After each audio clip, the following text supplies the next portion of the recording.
नमस्कार। हस्तरेखा विज्ञान में बृहस्पति देव यानी गुरु देवता का क्या महत्व है, ये इस वीडियो में मैं आपको बता रहा हूँ। अब बृहस्पति देवता तर्जनी उंगली के स्थिति में यहाँ मौजूद होते हैं।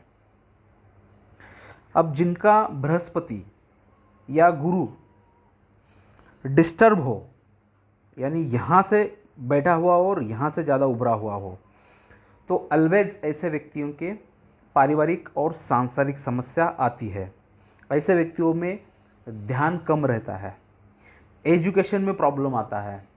साथ में अगर राहु रेखा ज़्यादा हो जीवन रेखा पे, तो कंप्लीटली ऐसे व्यक्तियों का एजुकेशन रुक जाता है। माता पिता के सुखों में बहुत कमी आती है।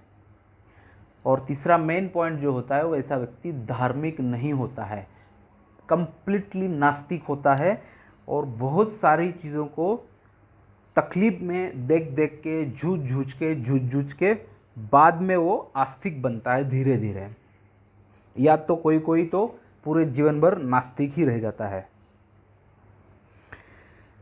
और जिनका बृहस्पति पूरा उभार लिया होता है, यानी इस हाथ में जैसे दिख रहा है आपको, ये पूरा उभार लिया हुआ है, तो ऐसे व्यक्तियों का परिवार बड़ा होता है, यानी भाई बहन ज़्यादा होते हैं, धार्मिक होते हैं, आस्तिक होते हैं, एजुकेशन अच्छा होता है, समाज में अच्छा खासा मान सम्मान मिलता है। ऐसे व्यक्तियों को सुनाने की आदत ज़्यादा होती है, लोगों को प्रभुत्व करने की, और अच्छे खासे लीडरशिप होते हैं। लीडरशिप की क्वालिटी इनके अंदर बहुत अच्छी आती है। अगर यहाँ पे तिल बनता हो तो ऐसे व्यक्तियों की शादी लेट होती है। फिर आप अगर कुंडली में किसी के देखते हो, सप्तम भाव में बृहस्पति देव बैठे हो, तो ऐसे व्यक्तियों में कामुकता बहुत बढ़ जाती है। कामुकता के कारण व्यक्ति चर्चित बन जाता है।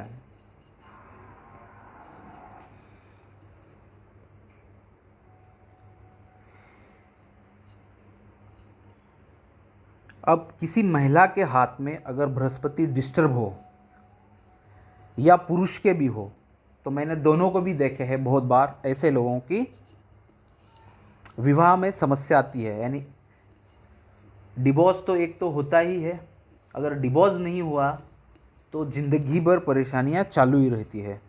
यानी डिवोर्स के एक समय, अंतिम समय तक चले जाता है व्यक्ति, लेकिन वहाँ हुआ नहीं तो गाड़ी चलती रहेगी, लेकिन समस्या तो वहाँ तक जाती रहेगी किसी किसी के। और किसी किसी का तो डिवोर्स होके सेकेंड मैरिज भी होगी।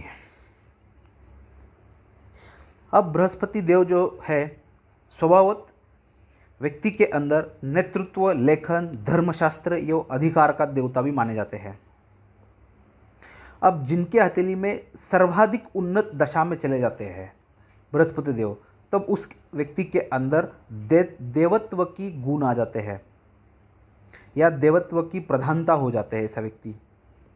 साथ में स्वाभिमानी, विद्वान, न्यायाधीश, परोपकारी, वचन पालक ये सम्मानित होते हैं और देश के या किसी कंपनी के, कहीं ऑर्गेनाइजेशन के, फर्म के एक उच्च पदासीन होते हैं।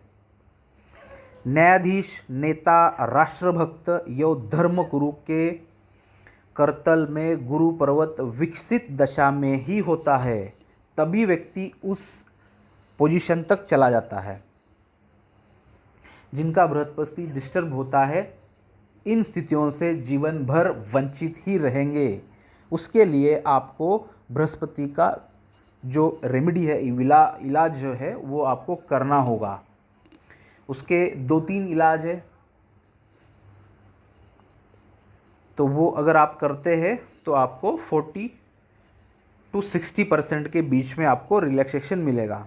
40% तो आपको ज़िंदगी भर झेलना ही है, उसको कोई कम नहीं कर सकता है, नहीं तो इंसान भगवान बन जाएगा।